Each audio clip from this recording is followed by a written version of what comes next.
And now, the case of the martyred rat. Today's adventure starring Lon Clark as Nick Carter. Brought to you by new post-war Old Dutch cleanser. It's past midnight, and beside a dark highway 50 miles west of the city, a young man stands in the driving rain, swaying weakly as he tries to flag down a passing car. His left arm hangs useless, the hand red with blood that drips steadily from under the... Hey, buddy. Hey. You want a ride? Hop in. Gee, thought there wasn't anybody ever going to stop. Oh, Nicky's hurt. Look at his hand. Hey, let me help you. What's the matter, fella? You've been in a wreck? We'll get you to a doctor right away. Oh, no. Never mind the doctor. Get me to the nearest police station. Police? What happened? Were you held up? Yeah. 3 guys. They hijacked my truck. Shot me. Oh, Nicky. He passed out.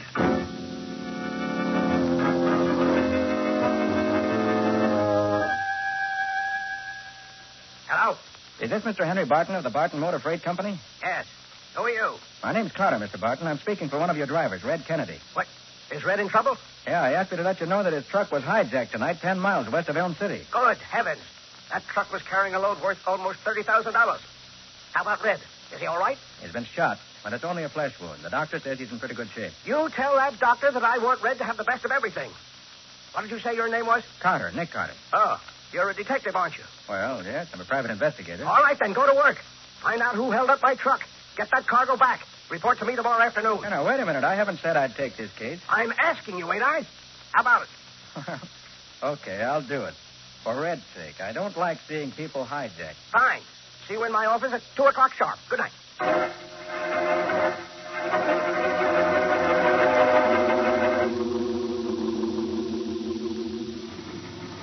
Come on back, Liz. You're okay. Easy now. Hold it. That's it. Hey, Red, what the dickens are you doing back on the job today? Oh, hi, Miss Carter. Good afternoon, Miss Bowen. Well, how's the arm, Red? It's okay. Well, you can't drive with it, can you? I'm no driver, lady. I'm the superintendent.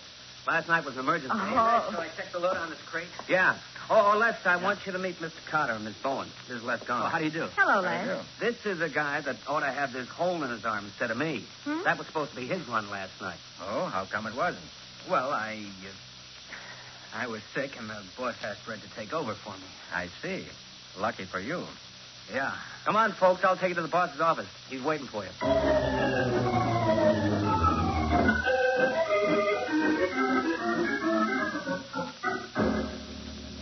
Well, Mr. Carter, what did you find out?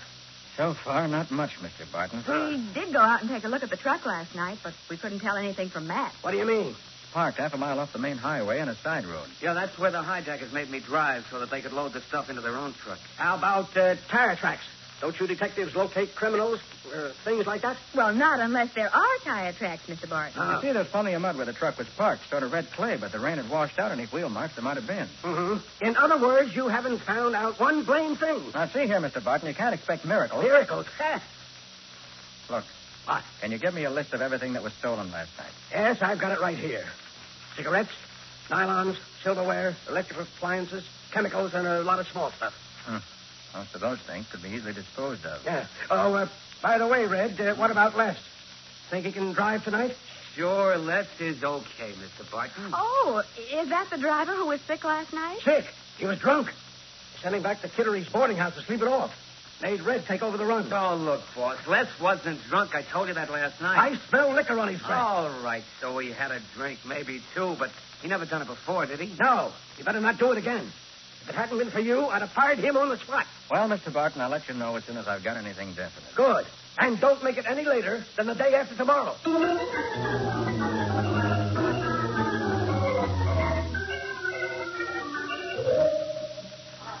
But why bother starting the car, Nick? That truck's blocking the driveway. I know. We can't get out until someone moves it. Maybe half an hour. I'm going to try this other driveway. Okay, I but... notice it goes around the building. Ought to come out on the opposite side. Golly, this is a big old place. There used to be a brewery in the old days. Makes an ideal warehouse and truck garage. Well, I hope this drive doesn't come to a dead end in the back of the building. Well, we'll know as soon as I make this turn. It's okay, see? Road goes right on out. Oh, Nick, that was a shot. Hey, didn't hit you, did I? Oh, No, but what's the big idea? I was just shooting at rats. Oh, a big game hunter, huh? Look, lady, this place is swarming with rats. They come out of that big drain from the old part of the building, the part they don't use no more. And you shoot them as they come out? Is that the idea? Yeah, you betcha. Mr. Barton pays me a dime apiece for 'em. Sometimes you get 10 or 12 one afternoon. How much does Mr. Barton pay for innocent bystanders? Hey, I'm real sorry if I scared you, ma'am. But, maybe I better introduce myself. I'm Amos Kittery. I'm kind of caretaker around here. Kittery? Yeah. Any connection with Kittery's boarding house? You betcha. My daughter-in-law runs it. Then I bet you know Les Garner, one of Mr. Barton's drivers. You betcha. Rooms with us. Oh. Lucky for Les, he wasn't making his regular run last night, wasn't it? I suppose you heard that his truck was hijacked. Yeah, you betcha. Funny thing, too.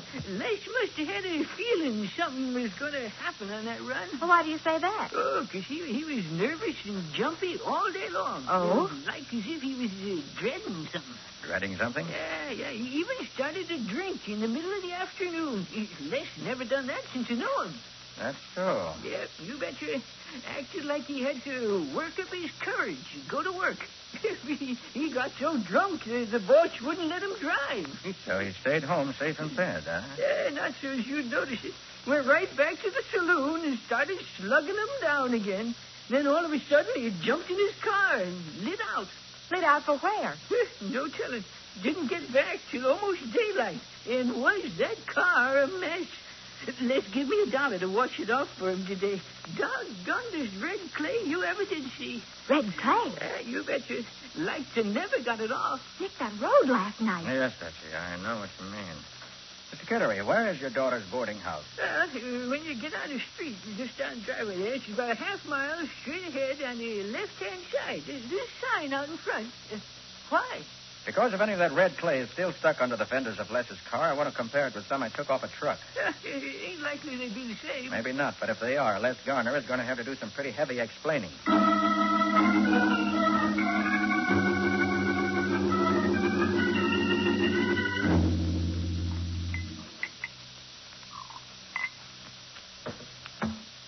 Well, Patsy, I'm afraid it's true.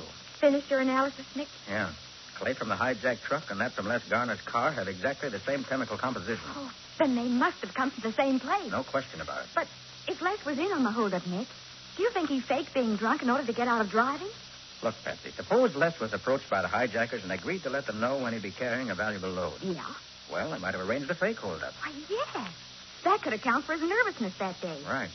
Then when Barton refused to let him drive, Les would have had to get in touch with the mob and warn them that somebody else would be driving. And that might be how he got the clay on his car. Of course, we don't have any actual proof. No. But... Oh, just a minute. Nick Carter's up. It's Patsy Bowen speaking. I want to talk to Carter, young woman, right now. Oh, yes, sir. You better take it, Nick. It's Mr. Barton. Oh, okay. Hello, Mr. Barton. Hello. Think I have some news for you. Oh, you do? Well, I've got some news for you. Another one of my trucks has been hijacked. Another one? Yes. Who was driving it? Les Garner? What? Yes. How did you know? I'll tell you later. I don't let Garner get away. Don't worry. He won't get away. Good. The hijackers put a bullet through his head.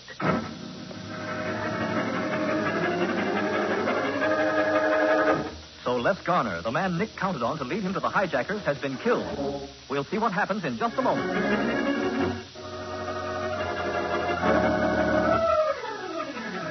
Now, back to the case of the martyred rat. Today's adventure with Nick Carter, brought to you by new post-war Old Dutch Cleanser. It's now 3 o'clock in the morning. Nick and Patsy have driven out to the scene of the holdup with Mr. Barton. State police are detouring traffic around the big truck, still parked beside the highway. The body of Les Garner slumped over the wheel. From the angle of the wound, Patsy, it looks as though whoever killed Garner stood here on the running board. Yes, and it must have happened without any warning. Otherwise, Les wouldn't have just sat there behind the wheel. Ah, you're right. There wasn't any fight. Plain, cold-blooded murder. Yes. Then you'll be taking another big loss, won't you, Mr. Barton? Oh, I won't lose anything. All my trucks are fully insured against robbery. This cargo wasn't worth much anyway. Oh, it wasn't? No, the whole shipment consisted of tin kitchenware, toys, rat poison, cheap lampshades, dried fish. Nothing valuable. Well, I hope the hijackers were plenty disappointed. They weren't, though.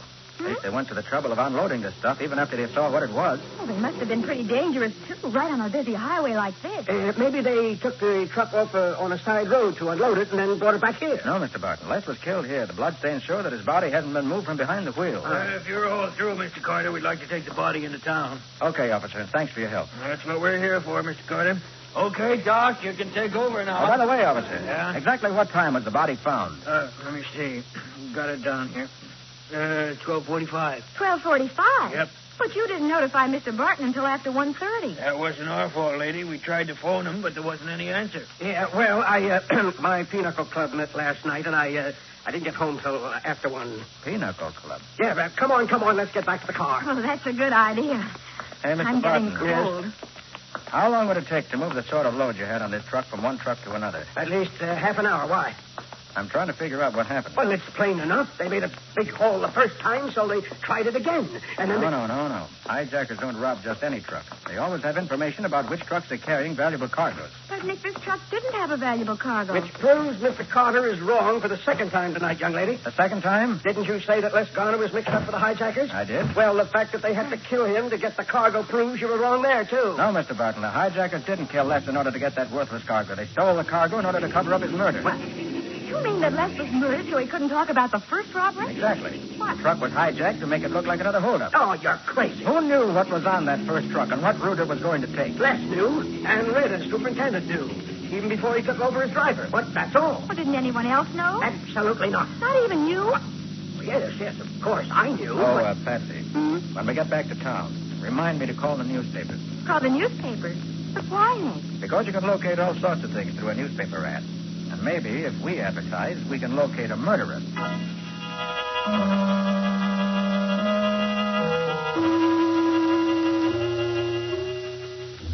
Hey, Mabel, listen to this in the personal column. Wanted to contact motorists who are driving west from Deaver Springs Friday night between 11:30 p.m. and 1 o'clock. Call Surrey 905. Herbie! We were on that road about then. Yeah, let me write that number down. Maybe I can help this guy out.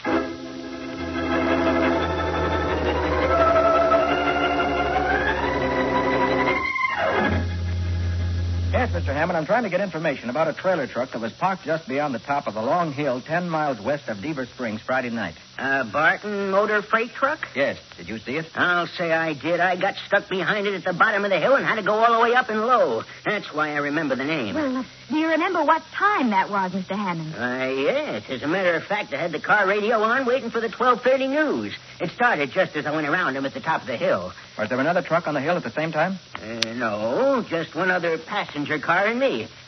We were both stuck behind the truck. You say there was another passenger car? Yeah, and you know there was something funny about that, too. What was that? Well, I stopped about a mile farther on because I thought I had a flat. Uh-huh. But neither the truck nor the other car ever did pass me. Well, maybe the car turned off on a side road. There aren't any on that stretch. Well, what sort of a car was it, do you know? No, it was behind me. All I could see was the headlights. Afterwards, Mabel and I wondered what happened to it. I think I know what happened to it, Mr. Hammond. In fact, with what you've told me, I think I know the answer to a lot of things.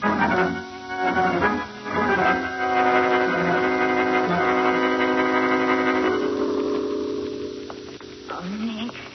What's the idea of exploring the basement of this old warehouse? Oh, I thought it might be interesting to see what's down here, the unused part of it. Oh, but it's like a dungeon down here.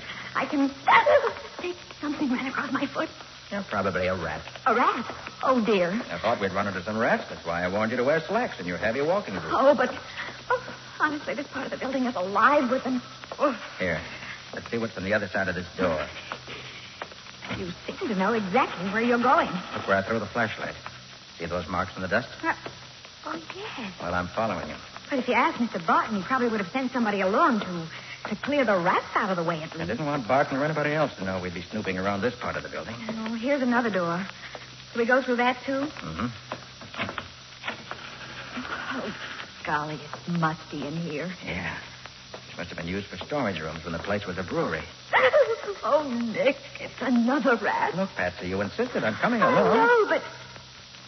Hey, they still use this room for storage. It's full of boxes and crates. Yeah, let's see what they are. Mm-hmm. Marvell kitchenware, dried herrings, Saltex lampshades. That's the cargo that was supposed to have been stolen from Les Garner's truck last night. And it wasn't stolen at all. Say that again. Oh. That truck was unloaded before it ever left the warehouse. Nice thinking, Mr. Carter. Red Kennedy. Yeah. And don't reach for your pocket, Mr. Carter. You couldn't draw very fast wearing them heavy gloves. My gun is aimed at you right now. I wore these gloves for protection against four-footed rats, Red. And you hijacked your own truck? Yes, then murdered his own partner. That jerk wasn't my partner. I gave Les a chance to get in on the deal, but he was a nice little boy that didn't believe in taking things that didn't belong to him. You saying that Les Garner wasn't mixed up in that first robbery? He would have been if Barton had let him drive that night. But he didn't really want any part of it. That's why he started drinking. But he was there that night. The red clay on his car proved it. Yeah, he was there, trying to talk me out of it. He said he was appealing to my better nature.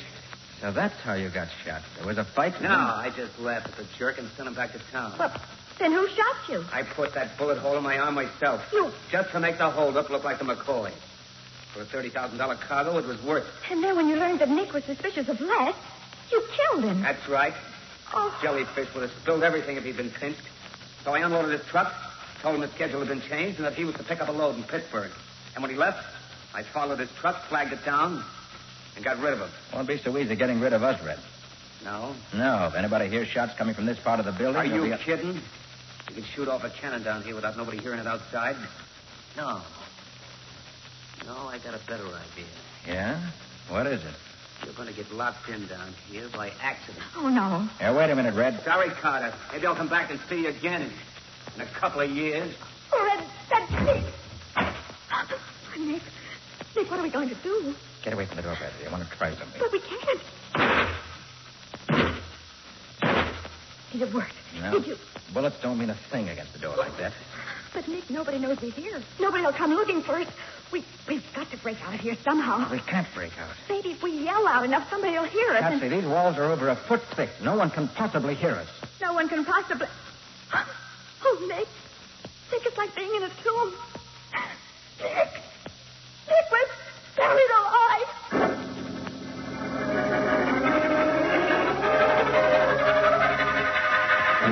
Locked in a forgotten basement room of the old brewery, unable to break out or make themselves heard, Nick and Patsy are faced with almost certain death. We'll see what happens in just a moment.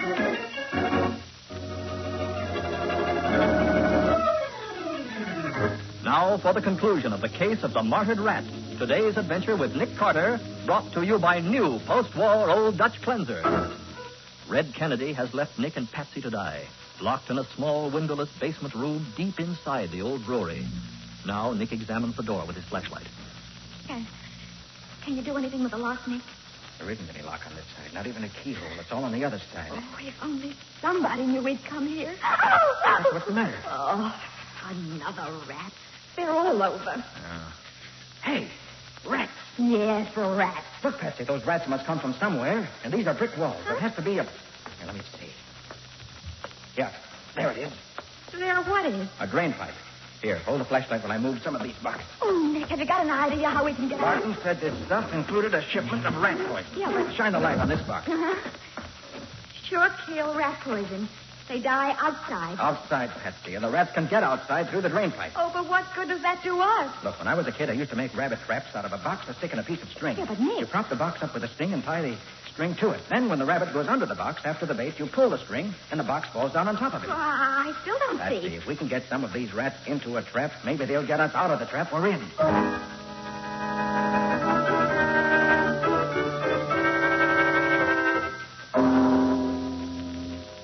Nick, what time is it? 4 o'clock in the afternoon. Been in here 23 hours.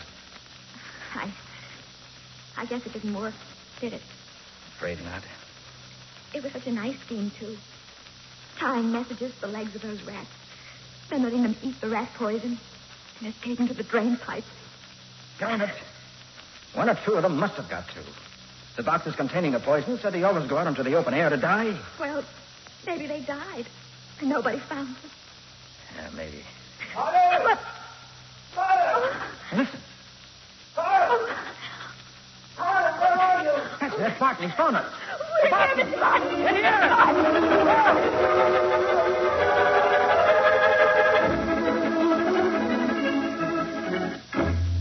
I tell you, Carter, when old Amos Kittery brought me that dead rat with a message tied to its leg, I thought he was crazy. I don't blame you, Mr. Barton.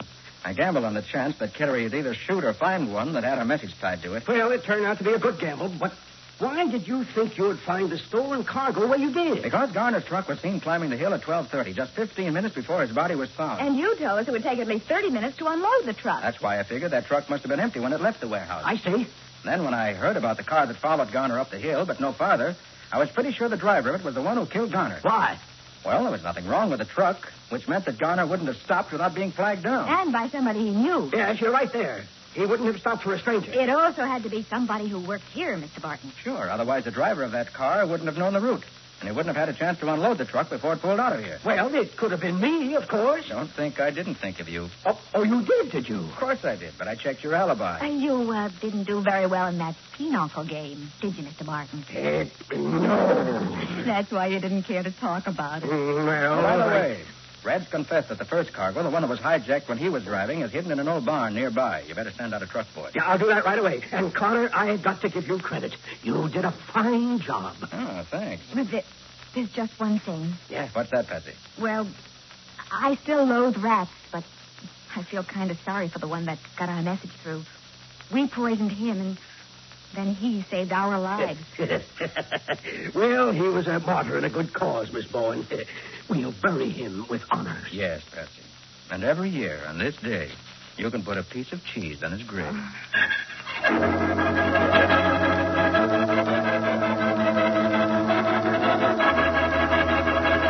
And now, the winners of the 4 1948 Super Deluxe Ford V8 four-door sedans in the 4th new post-war Old Clutch Cleanser Jingle Contest, which closed March 20th. Nick, you mind if I make the awards this week? Sorry, Mike, but it's been just too much fun giving away Fords. Okay, go to it. Try and stop me. Well, folks, here are the lucky people who get brand new Fords this week. Mrs. Bruce Gordon, Box 636, Hamilton, New York. Ann Hall, 5500 North Newland Avenue, Chicago, Illinois. Mrs. Theodore Payne, P.O. Box 408, Washington 4, District of Columbia.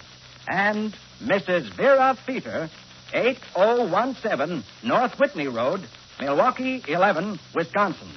And to all these fortunate folks, as well as to all the other contest winners, let me say congratulations. And remember, we'll announce winners of the last week's contest as soon as possible. So be sure to keep listening. And, Nick, that reminds me. What do you have in store for us next week? Something real exciting, Mike. You see, it all started when an East Indian Maharaja lost a 100-carat diamond. Oh, no, Nick. It really started when the movie producer's daughter disappeared. Well, maybe so, Patsy, but it was because of the diamond that we found a dead body 3,000 miles from where it should have been. Hey, take it easy. This is getting too rich for my blood. What do you call this story, Nick? I call it The Case of the Star of Evil.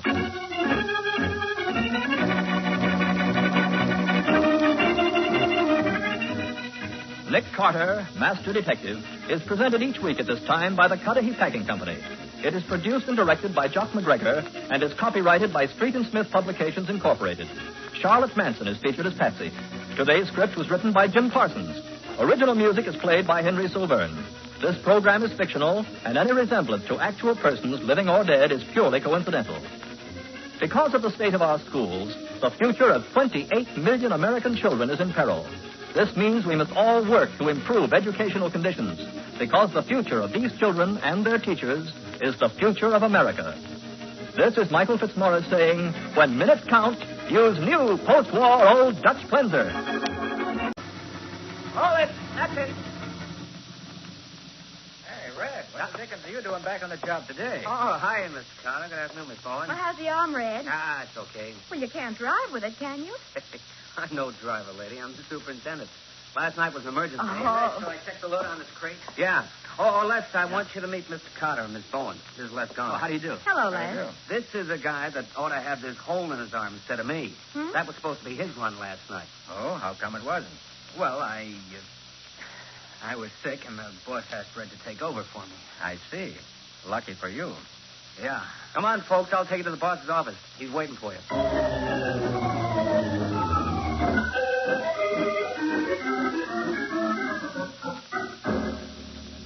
Well, Mr. Carter, what did you find out?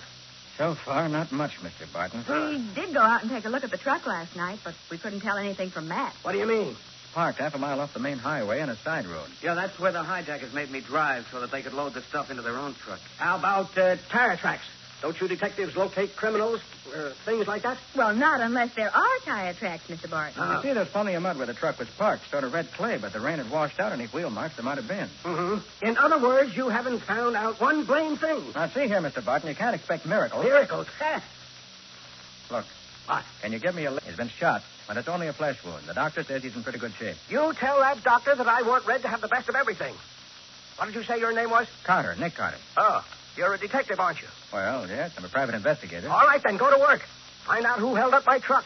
Get that cargo back. Report to me tomorrow afternoon. Now, wait a minute. I haven't said I'd take this case. I'm asking you, ain't I? How about it? Okay, I'll do it.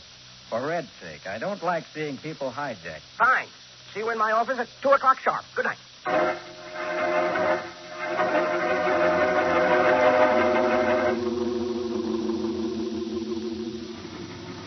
Come on back, Les. You're okay. Easy now. And now, the case of the martyred rat. Today's adventure starring Lon Clark as Nick Carter. Brought to you by new post-war Old Dutch cleanser. It's past midnight, and beside a dark highway 50 miles west of the city, a young man stands in the driving rain, swaying weakly as he tries to flag down a passing car. His left arm hangs useless, the hand red with blood that drips steadily from under the... Hey, buddy. Hey. You want a ride? Hop in. Yeah. Thought there wasn't anybody ever going to stop. Oh, Nicky's hurt. Look at his hand. Hey, let me help you. What's the matter, fella? You've been in a wreck? We'll get you to a doctor right away. No, no. Never mind the doctor. Get me to the nearest police station. Police? What happened? Were you held up? Yeah. 3 guys. They hijacked my truck. Shot me. Oh, Nicky. He passed out.